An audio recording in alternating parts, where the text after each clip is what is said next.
ADC নির্বাচনের মুখে পাহাড়ি এলাকায় ক্রমবর্ধমান উত্তেজনা ও বিচ্ছিন্ন হিংসার ঘটনাকে কেন্দ্র করে ক্রমশ সংবেদনশীল হয়ে উঠছে রাজনৈতিক আবহ। এই প্রেক্ষাপটে দলীয় কর্মী সমর্থকদের আইন নিজের হাতে না তোলার আহ্বান জানিয়ে তাৎপর্যপূর্ণ বার্তা দিলেন মথার সুপ্রিমো প্রদ্যুৎ কিশোর দেববর্মন। তাঁর এই বক্তব্য শুধু তাৎক্ষণিক পরিস্থিতি সামাল দেওয়ার চেষ্টা নয়, বরং বৃহত্তর রাজনৈতিক ও সামাজিক প্রেক্ষাপটে একটি কৌশলগত অবস্থান বলেও মনে করছে রাজনৈতিক বিশ্লেষকরা। সাম্প্রতিক ঘটনাবলীর প্রেক্ষিতে দেখা যাচ্ছে নির্বাচনের আগে পাহাড়ি এলাকায় রাজনৈতিক মেরুকরণ তীব্র হয়েছে। বিভিন্ন দল নিজেদের প্রভাব বিস্তারে সক্রিয় হওয়ায় মাঠ পর্যায়ে কর্মী সমর্থকদের মধ্যে উত্তেজনা বাড়ছে, যা কখনো কখনো হিংসাত্মক রূপ নিচ্ছে। গত 48 ঘন্টায় রাজ্য সরকার 3 জন মন্ত্রী আক্রান্ত হয়েছে এডিসি নির্বাচনের প্রচারে গিয়ে। আক্রান্ত হয়েছেন ভারতীয় জনতা পার্টির একাধিক প্রার্থীও। এই অবস্থায় প্রদ্যুৎ কিশোরের আইন নিজের হাতে না নেওয়ার বার্তা কার্যত পরিস্থিতি নিয়ন্ত্রণ রাখার একটি উদ্যোগ বলে মনে করছে রাজনৈতিক পর্যবেক্ষকরা।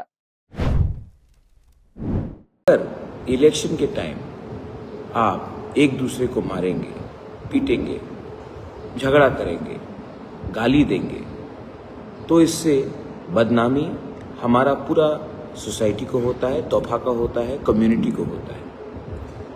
पॉलिटिकल वर्कर्स त्रिपुरा में कितने होंगे? 2000, 3000, 4000, लेकिन तिपरासा कम्युनिटी 14 लाख है।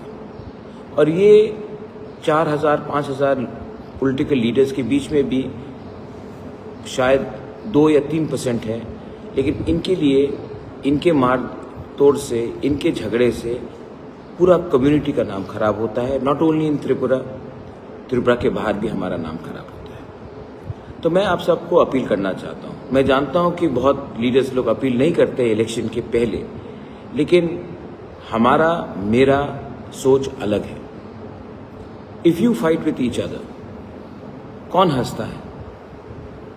अगर हम एक दूसरे को मारते हैं, खबर में आता है बीजेपी और तिपरा मोथा ने फाइट किया, या सीपीएम या कांग्रेस ने फाइट किया, या सीपीएम या मोथा ने फाइट किया, या बीजेपी और मोथा ने फाइट किया, या बीजेपी और सीपीएम का फाइट हुआ, लेकिन हंसता कौन है?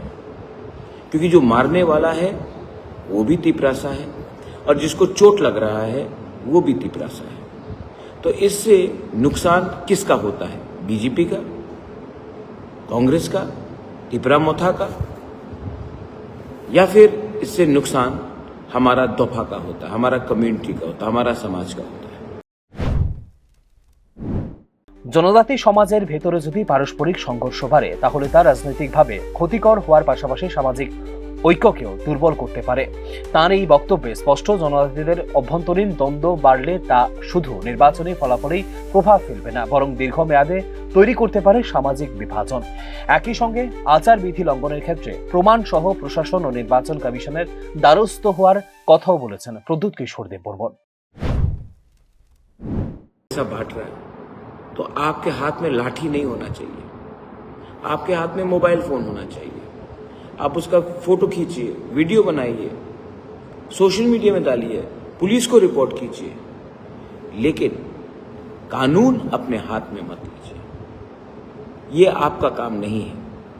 आपका काम है जो पैसा बांट रहा है या कुछ धमकी दे रहा है उसका प्रमाण देना या इसको एक्सपोज करना। किसी को पीटने से आप गलत लाइन में जा रहे हो।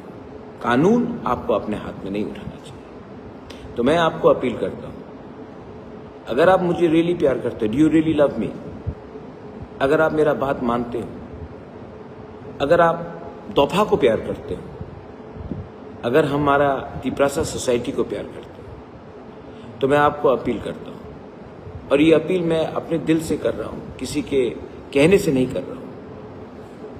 तो प्लीज 5 साल में इलेक्शन आएगा, इलेक्शन खत्म हो जाएगा। मार तोड़ करने से सोसाइटी डिवाइड होगा, भाई भाई के संग बात नहीं करेगा, दोस्त दोस्त का दुश्मन बन जाएगा। इससे नुकसान किसका होगा? हमारा तिपरासा सोसाइटी का होगा।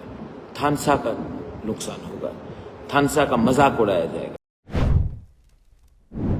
এডিসি নির্বাচনের আগে প্রদ্যুৎ কিশোর দেববর্মনের এই বার্তা কতটুকু গ্রহণ করবে দলীয় কর্মী সমর্থকরা, তার দিকেই নজর রাজনৈতিক মহলের। ত্রিপুরা উপজাতি স্বশাসিত জেলা পরিষদের নির্বাচনের প্রাক্কালে বিভিন্ন জনজাতি এলাকায় উত্তেজনাপূর্ণ পরিস্থিতিতে রাজনৈতিক স্থিতিশীলতা ও সামাজিক সংহতি বজায় রাখার মথার প্রধান প্রদ্যুৎ কিশোর দেববর্মনের এই বার্তার কার্যকারিতা নিয়েও চলছে জোর জল্পনা।